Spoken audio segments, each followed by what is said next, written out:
In this presentation, I want to talk about two special integrals, gang. And what makes them special is the frequency with which they occur. I know that I say that often, but these two integrals, they come up often enough. I think they're worth remembering. First, I want to remind you, in a previous presentation, we showed that the derivative of the natural logarithm of a function was equal to the reciprocal of that function times the derivative of that function, okay? And so I've got that right here. All right, now, the first special integral is this.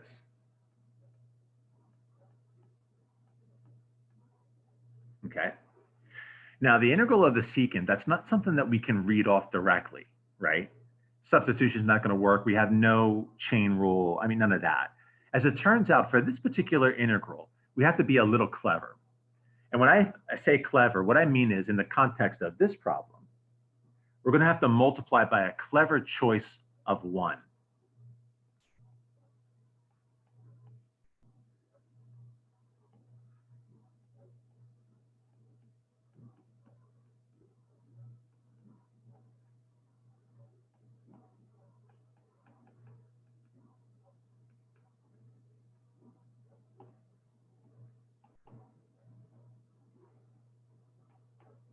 Okay. Now, at first glance, it looks like all we did is complicate things. Okay. Now, we didn't change the value of anything, right? We just multiplied by a clever expression of 1. But if I multiply directly, here's what we get.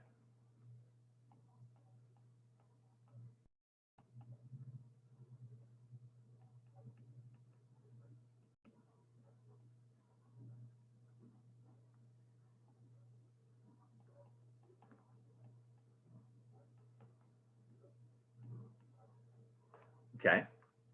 Notice, gang, that the numerator is exactly the derivative of the denominator. Okay, check that.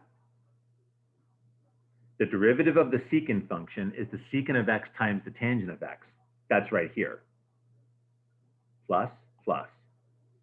The derivative of the tangent function is the secant squared, which is right here. Okay, so we have exactly this expression. That means that this big fraction must have come by taking the derivative of a logarithm. Okay, none of that I think was obvious. I think this is just one that we had to see done for us.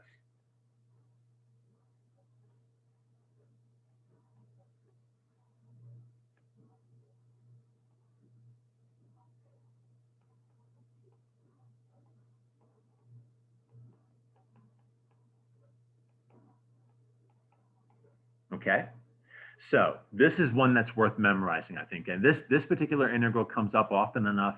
It's probably easier to just memorize instead of going through the extra steps. Okay, so the integral of the secant of x dx is equal to the logarithm of the secant plus the tangent.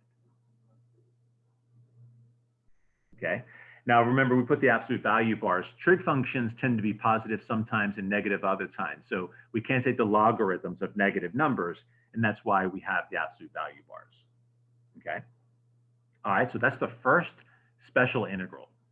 Let's go on to the second special integral.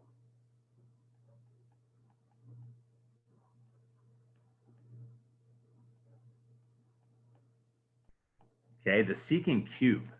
Okay, the secant cube of x. Now, for this one, I'm going to use integration by parts. Here's how. I'm going to break away one of the secants.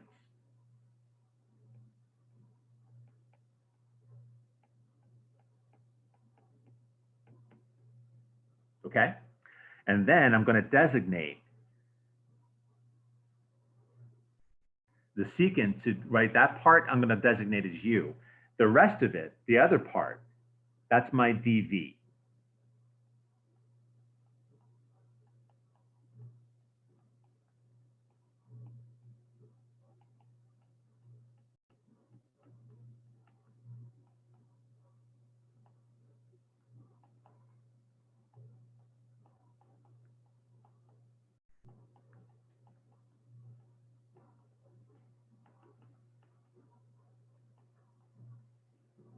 Okay, see how I did that? All right, and then everything into the integration by parts formula. So u times v, so secant times the tangent, minus the integral of v du. Okay, well, here's v and here's du.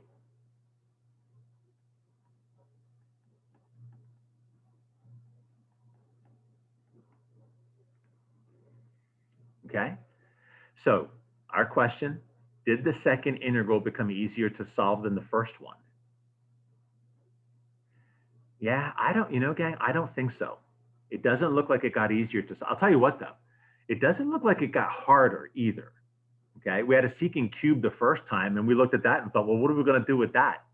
Right? And now we've got a secant times tangent squared, and we're looking at that. What are we going to do with that? But I would not say that it got harder. So I think we made some progress. Right? And from my experiences, I can tell you we actually did. Right? Here's the next thing we're going to do.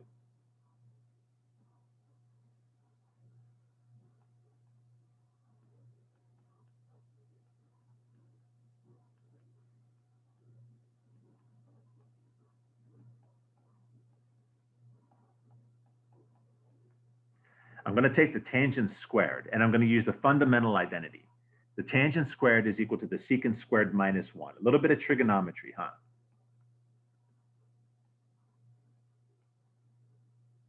Okay, I'm not going to do integration by parts a second time, okay, because I don't have to. A little bit of trigonometry is going to get me out of this jam. Now I'm going to distribute that secant through.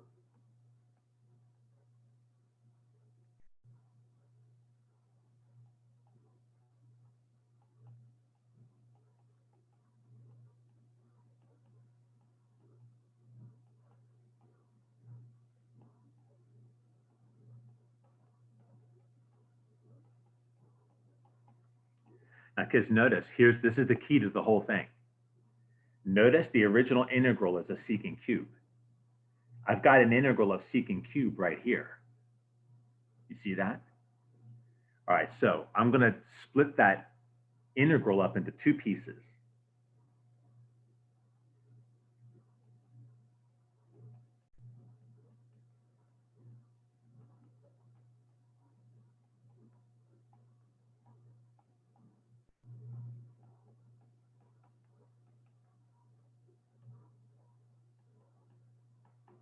Okay? Then I'm going to take this term and I'm going to add it to the left-hand side. I'm going to combine it with the one on the left-hand side, so that will give me two of those.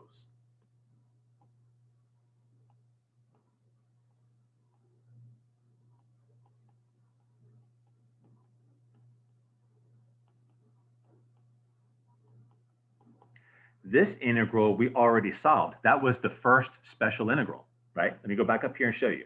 Right there it is right there. The integral of the secant of x is the logarithm of the secant plus the tangent. All right, so I'm going to use that result.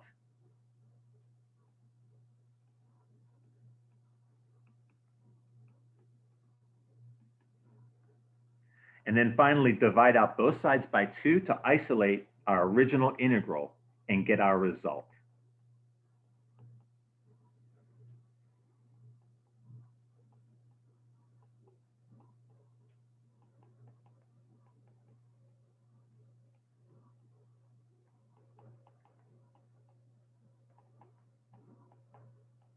And of course, at the end, we always add a vertical shift.